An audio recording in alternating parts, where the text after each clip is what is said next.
It's Monster Month, and today we're transforming XP to level 3 into a D&D monster.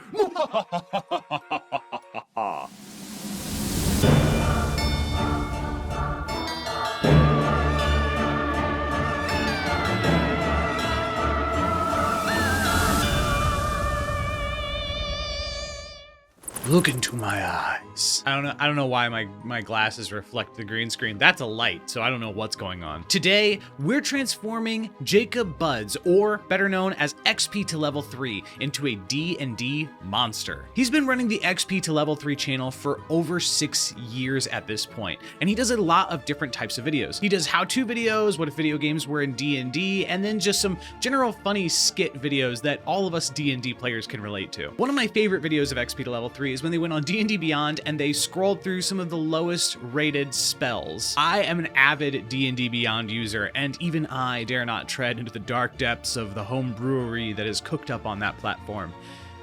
It's sometimes revolting. It's obviously a case of some people who are trying to sneak some random shenanigans past their DM, and so they go, oh look, I made this spell on D&DBeyond, can I have it? It's a level 1 and it gives me something like a wish, but it's totally less powerful than a wish. You get nothing! So I was brainstorming, I was thinking, what do I want to make XP into level 3? And for some reason, what came to my mind was giant chaos skeleton. Now I don't know why. I really don't have a good reason. I just look at him and I watch his videos and I just think giant chaos skeleton. I think skeleton pops into my head because I remember he had a few hot take videos about the Tomb of Annihilations. And so just kind of like seeing Acerak in my mind and him, they're just like, they're side by side for some reason. And then why do I think chaos? Oh no! Ah! Woo. I'm basically useless. I have no idea what to do with these spells. Oh, power. Is the beholder technically prone because he's hovering? What? A brisk? It was too blustery today, and so my spell fails. Can I try? You can hear the hushed conversation between two individuals who don't see you. I shoot an arrow at that guy. Cleaning out a glass, he looks over at you. You want a drink?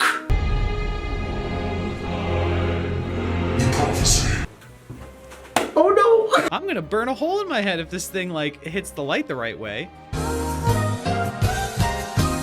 This week, I thought we would do something a little bit different. While I go and I craft and formulate the giant chaos skeleton together that is XP to level 3, I have a little short story for you about today's monster. Please, enjoy. But before that, hey, if you've liked my videos so far, please leave a like and subscribe. So far, I've made Pointy Hat and Ginny Di into monsters. Today I do XP to level 3, and then next week I tackle one of my favorites, Matthew Colville. So make sure you're subscribed to see that coming up. Now on to the scary story. The fireplace flickered gently as the Schmidt household settled in for the cold and rainy evening. The gray overcast sky quickly turned into a deep navy, and a cold breeze gently shook over the cottage. Darn, Joel spoke up. I forgot to grab some extra kindling from the field. He stood up from his cozy chair, the hardwood floor gently squeaking below him as he shifted his weight. We'll be all right for tonight. Why don't you just grab some tomorrow? His wife Anne replied. It's fine, he rebutted. I won't be gone long. It'll just be a few minutes. Joel walked over to his door, his shadow dancing along the wall from the light of the fireplace. Besides, I don't want you getting too chilly. You tend to run cold this time of year. He gave a gentle smile in her direction, but didn't meet her eyes. He grabbed his thick black leather coat from the coat rack and pulled it on. He took his hat and gold-rimmed glasses that rested on the side table by the window and started to pull the door open. Don't dawdle. You're going to catch a cold out there. I'll throw an extra log in the fireplace so you can warm up when you get back, Anne said. The door creaked open as he started his walk outside. He grabbed the lantern by his porch and he quickly gave it a light. The lantern glowed softly. The rain was a fine mist that immediately soaked into his bones. He felt his stomach shiver immediately from the affront on his senses. As he walked down the path toward his field, the wind poured over him. He felt his hat blow off his head and just barely grabbed it before it took off into the evening air. Immediately, his glasses became soaked in the nighttime mist. He reached up to wipe them clean, tilting his hat down to prevent them from getting covered again, but it was no use. As he walked further down the dirt path, the wind died down. He felt a slight warmth on his knuckles that were grasped around the metal handle of the lantern. The sound of his footsteps trailed along the gravel as he looked over the few bales of hay he left out on the field. "I'll have to throw those in the barn tomorrow," Joel quietly muttered to himself. "Maybe Jesse could help me if..." Crack! Joel lifted his lantern up, his mind quickly taken out of his musings of chores. He pivoted his head around, looking around for the source. Nothing. He continued walking towards the firewood carousel, which was now no more than 50 yards away. He pulled his head down tightly into the folded-up lapel of his coat to block some of the mist. Crunch, crunch, crunch. His feet rhythmically sunk into the mud and fine, wet rocks with each step.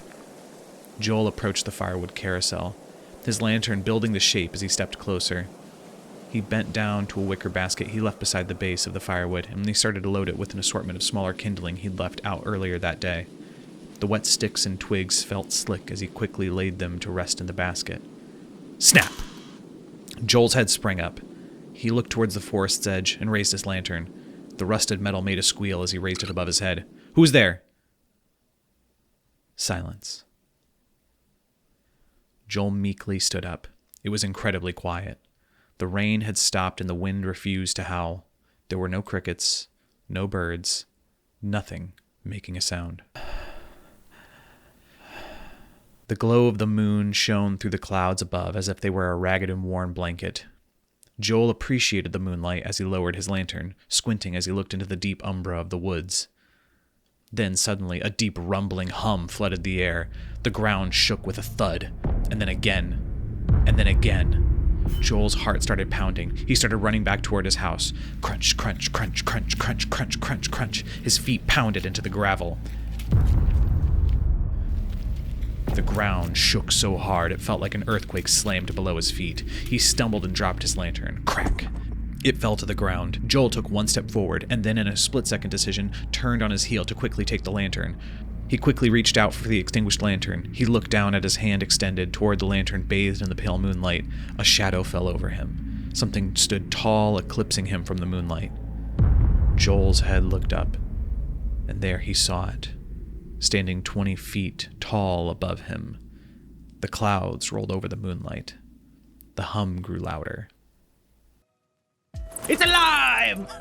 Got a good evil laugh. I've done it. I've created XP into level 3 into a giant chaos skeleton, for better or for worse. Now, there are a couple of effects that I really enjoy about this monster. Number one, it has the Mayhem Table. Once per round as a legendary action, XP to level 3 can roll on the Mayhem Table. Roll a d6 and it has one of the following effects. I've always wanted to kind of play the switch character sheet around kind of thing, because I think that would be really fun. Obviously, play it by ear at your table, but I think everybody should be able to make it one round with switching their character sheets. And if you roll that effect again in the future, just why don't you skip it and roll again. I've always loved the kobolds in a trench coat meme, so I thought it'd be funny if one just fell out of his giant bone rib cage and decided to fight on the side of the party. And you'll notice that in another effect, 2 phase spiders actually crawl out of the ribcage of XP to level 3, and I'm going to leave it up to the DM to decide whether or not they are on XP's side or on the player's side. And then the Chaos Surge. Chaos Surge is an action, which means that the Dungeon Master may choose between attacking or doing a Chaos Surge. Upon choosing the Chaos Surge, they can roll a D100 3 times and see what that is on the wild magic table. Then the DM is allowed to choose at which point the effects take place that they just rolled. And note that the DM can choose a point instead of a creature depending on what the effect is and what they want to do. I think that this could be a really fun encounter. I love the wild magic surge table. I love little chaotic elements, and I love rolling percentile dice, and just chaos is fun, okay? I just can't, chaos is a good time. And that's one of the reasons why I chose XP to level 3 as one of my featured creators for Monster Month. And remember, hey, if you want to check out Pointy Hat or Ginny Di, I've already made them in my past couple videos. I'll put them up on the screen right here, and you can see them in the doobly-doo if you'd like. And next week, I plan on monsterifying Matthew Colville. Honestly, one of my favorite creators, but we'll get into that next week. Thank you so much for watching. I hope you like this video. If you like it, please leave a like, hit subscribe. I put out new videos every weekend. Thanks so much, and I'll see you in the next one. Good luck out there, adventurer.